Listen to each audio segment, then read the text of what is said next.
आप सभी को मेरा नमस्कार। राधे राधे, जय श्री कृष्णा। तो चलिए आज हम पढ़ते हैं कार्तिक मास मातम में कथा अध्याय 25। तो चलिए शुरू करते हैं। सुना प्रसन्न ऋषियों का और बोले सूची ज्ञानी। 25वें अध्याय में सुनो श्री हरि की वाणी। तीर्थ में दान और व्रत आदि सत्कर्म करने से मनुष्य के पाप नष्ट हो जाते हैं, परंतु तू तो प्रेत के शरीर में है, अतः उन कर्मों को करने की अधिकारिणी नहीं है। इसलिए मैंने जन्म से ही लेकर अब तक जो कार्तिक का व्रत किया है उसके पुण्य का आधा भाग मैं तुझे देता हूँ, तो उसी से सद्गति को प्राप्त होगी।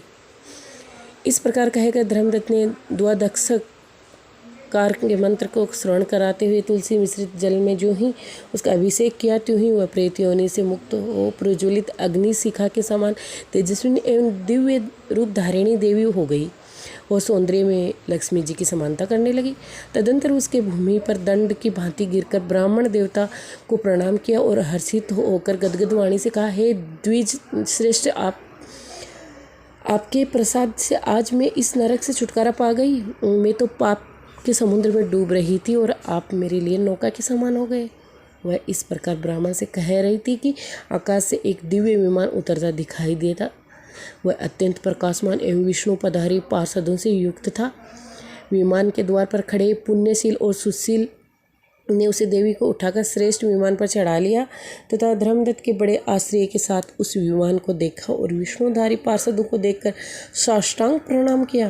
पुण्यशील और सुशील ने प्रणाम करने वाले ब्राह्मण को उठाया और उसकी सराहना करते हुए कहा, हे द्विज श्रेष्ठ, तुम्हें साधुवाद है, क्योंकि तुम सदैव भगवान विष्णु के भजन में तत्पर रहते हो, दीनों पर दया करते हो, सर्वज्ञ हो तथा भगवान विष्णु के व्रत का पालन करते हो।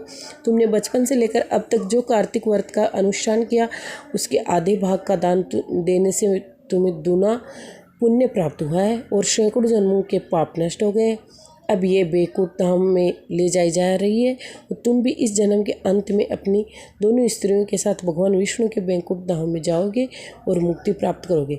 धर्मदत्त, जिन्होंने तुम्हारे समान भक्तिपूर्वक भगवान विष्णु की आराधना की है वह धन्य और कृतकृत्य हैं। इस संसार में उन्हीं का जन्म सफल है।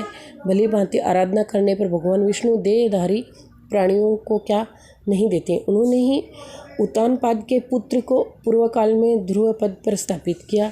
उनके नाम का स्मरण करने से मात्र से समस्त जीव सद्गति को प्राप्त होते हैं। पूर्व काल में ग्रहग्रस्त गजराज उन्हीं के नामों का स्मरण करने से मुक्त हुआ है।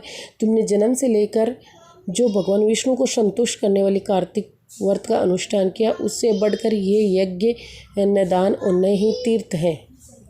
विप्रवर, तुम धन्य हो, क्योंकि तुमने जगत गुरु भगवान विष्णु को प्रसन्न करने वाली कार्तिक व्रत किया है, जिसके आधे भाग के फल को पाकर यह स्त्री हमारे साथ भगवान लोक में जा रही है।